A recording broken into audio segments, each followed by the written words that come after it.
Let's make some low poly crystals. Add a UV sphere and turn on wireframe. Set the X division to the number of faces you want, in my case 6. Uncheck constant density and lower the Y division to 3. Click Validate. In the material settings, turn off smooth shading. Make sure the camera is set to orthographic projection. Find the Project tool. Turn on Flip and use the rectangle to draw a rectangle around the part you want to keep. Now the bottom of the crystal is flattened.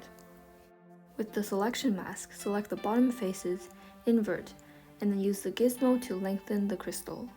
Optionally, scale up for a tapered effect. You can use the same technique of selection mask, invert, and then gizmo to make some more adjustments to your preference. When you're satisfied, we'll use this crystal to make some copies. First, with gizmo selected, move the pivot to the bottom of the crystal and lock the pivot. Click Clone, then drag anywhere in the gray circle to rotate in a trackball fashion. Scale based on preference. If we turn on Local in the gizmo tool, you can scale in the direction of the crystal. With Local turned off, the scaling will be in the absolute coordinate directions. Clone again for other crystals.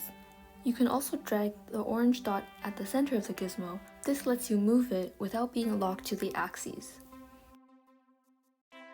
After repeating this a couple times with larger and smaller crystals, here's the final result. You can also make a crystal starting from a cylinder, but there's one catch. The X division can't be between 6 and 12, so you can't make an 8-sided crystal from a cylinder. If you do start with a cylinder, the process is similar. Uncheck constant density and lower the X and Y divisions until it has the right number of faces. Then turn off smooth shading. Mask the center of the top face and invert mask. Turn on radial symmetry in the Y direction and set the radial to be the same number of faces you have around the sides of the crystal. And use the move tool to drag out a point. Adjust the rest of the crystal based on your preference, and now you have a single crystal that can be duplicated.